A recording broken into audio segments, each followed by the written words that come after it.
This is the GoPro Hero4, guys, right here. As you can see, it's a small camera. It's actually not that big. It's really small, nice, compact. Let's take a closer look at it now. Today we're reviewing the GoPro Hero4.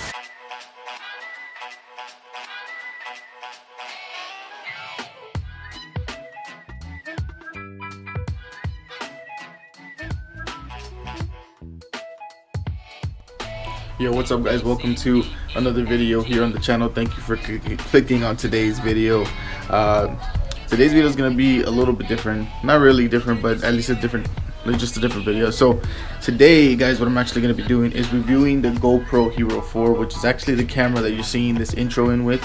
So I want to just give you a little bit of the specs on it and see if it's actually worth you spending money to go out and get a GoPro camera, or if it's better just to shoot your videos on your phone, because as a beginner in YouTube you don't really have a lot of money and stuff like that. So sometimes it's kind of hard, you know, to just go out and spend money and think, was it worth it? So since I already did, I might as well give you a review, see if it's worth it, at least in my opinion. Of course, this is not everybody's opinion. Some people like it, some people don't. So I'm gonna go ahead and share you guys my opinion and let you know how I feel about the GoPro Pro. All right, well, first and foremost, of course, is the picture, right? That's what everybody cares about, what it looks like.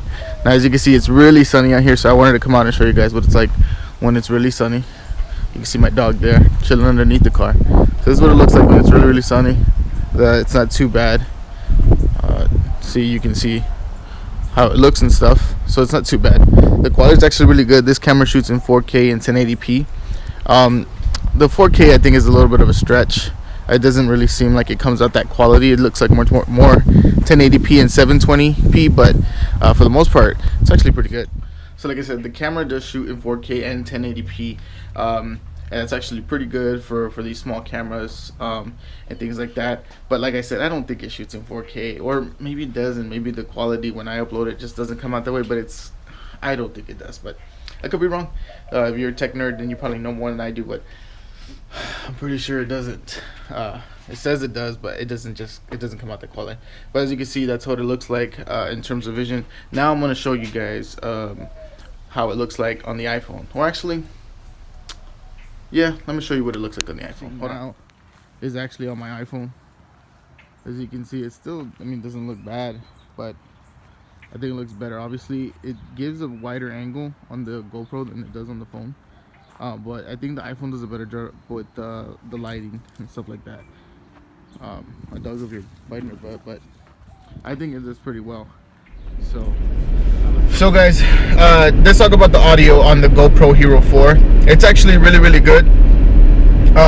The built-in mic is actually one of the best built-in mics that they actually put on the GoPro cameras. From what I've heard and done my research, it's actually one of the best still out there, and so I can't complain. It actually is pretty good. I don't have to talk too loud for it to pick up the audio. You guys can actually hear me pretty well, so I love that about it. The only bad thing, I guess I would say, about the audio or the mic is that when you put it inside the waterproof case that it came with, in order for you to wear it on your chest or wear it on your head or anything like that, you can't hear almost nothing. I would have to be yelling at the top of my lungs for you to even hear a word that I'm saying. So it's kind of difficult to be able to go and do stuff with it mounted on me without you guys being able to hear me. Now, they do sell external mics that I can connect to it, so that way I can place it on me and you will be able to hear me just as good, if not better, than what you hear me when the camera's out of the case.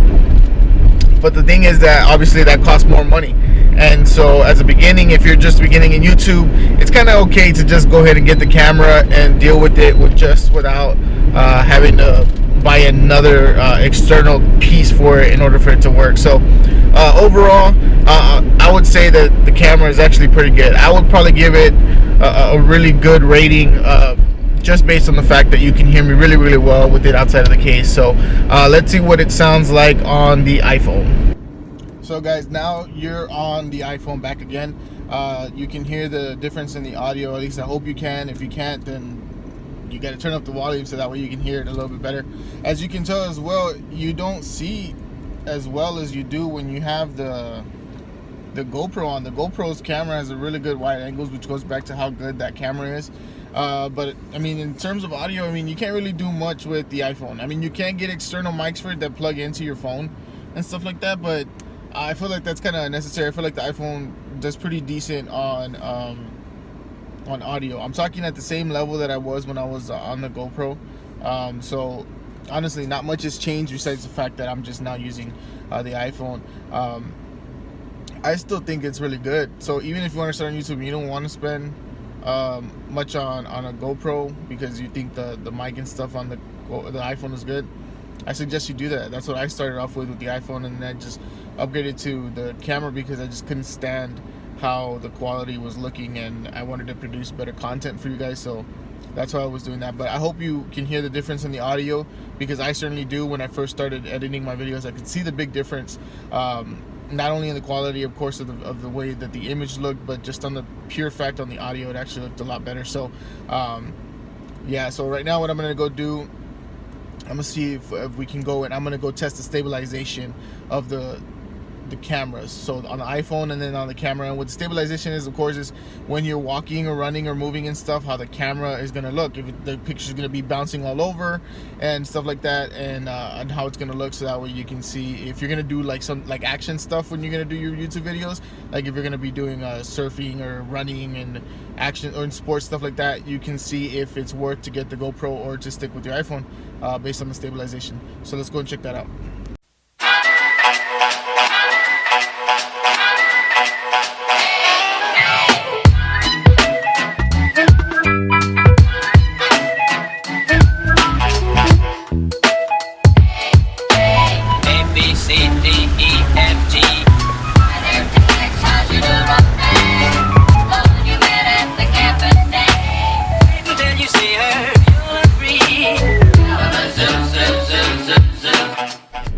So let's talk price, right? Prices, because that's what matters. That's what's important.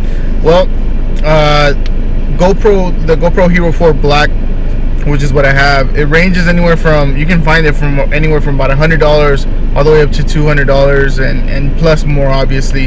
But that's pretty much the range that I've seen. That's kind of the average, about $100 to $200. It's in between that range. I got mine off of I believe it was eBay or Amazon, and I got it for like $130. I got it for $130, but it came with all these accessories, like 40 different accessories. So for me, it was worth it. I was like, all right, cool, that's not bad. So so far so good. I like it, to be honest. It's a good investment. I don't see it as wasting $130. I invested $130 because obviously it'll translate to me being able to produce better quality videos for you guys and stuff like that. iPhone, I mean, if you don't already have an iPhone, then obviously you would know what an iPhone costs. It's like $800, $900, depending if you want to get a good one. I don't have like the latest model. I have like a 7 Plus or something, so it's a couple models behind, and it still does pretty good for me. If you have one of those or a newer one, then you're probably pretty good. I mean, it's not a terrible device. You need to have a lot of storage though for your iPhone in order for you to do good videos and take a lot of videos and be able to edit them all and stuff, because if not, you run out of storage so fast. With these, you can buy an external memory card, and you can kind of get a really gigantic one that has a lot of storage, and it's gonna cost you way less than it would to get a whole new iPhone with a much larger storage capability. But I mean, I think it kind of comes down to preference. So in my honest opinion, I think the GoPro Hero 4 Black is definitely worth it. I think because the new one is the 7 Black. That's $400 though. I don't know if I have $400 to blow. When I get to that point in my life and I can afford it, then I will definitely get it. But right now, the Hero 4 Black is what's within my budget, and I like it. I think it's worth it, guys. So if you're looking for a good camera to go start your YouTube, either start with your iPhone, or you can go ahead and jump to the GoPro Hero 4 Black. I think it's totally worth it. I think it's dope, you know what I mean? I think it's really worth it. The quality is really good, the audio is really good, and the stabilizations you saw is actually pretty good, you know what I mean? Compared to the iPhone, it's actually really good. So I think it's something that it's worth at least taking a good look at, you know. I mean, go to Best Buy or whatever and take a look at them and see what you think. It all comes down to preference, you know what I mean? Whatever you're gonna shoot it for. But that's pretty much what is going to conclude today's video, guys. It was just to show y'all guys a little review of the Hero 4 Black, to see if it's something that you might like or might not like, and just to give y'all a little video on what I use to actually create the videos and edit them, because you can transfer all that stuff to your phone, which is super awesome. The battery life is decent. It's not amazing, it's decent. It's about an hour, give or take, depending. The higher quality settings you have on the GoPro, obviously the lower the amount of time the battery will be able to survive, but vice versa. If you lower the quality standards on the camera, then your battery life shoots through the roof. You know what I mean? It's a little bit better, but the average is about an hour. I don't think that's bad at all. I mean, no, and then besides, not only that, it's you can take out the batteries and put multiple. So I have 4 batteries, which I just got 3 of them today, and it came with 1. I got 3 more batteries for like $20. But make sure you do your research and get the right battery for the camera. And so now I have 4 batteries, so I can just interchange. So that gives me 4 hours in total of shooting capability, which is more than what I need right now. I don't even shoot that much, you know what I'm saying? So but eventually, if I do ever need one, at least I have it, you know what I'm saying? So it's always better to be prepared than to need it and not have it, than to have it and not need it, you know? So anyway, guys, I want to thank you again for clicking on today's video. I hope you all continue to like and comment and subscribe on these videos. I appreciate all the love and support, and just remember, guys, progression, not regression. I'll see you guys on the next video. Appreciate it. Peace. Bye, guys.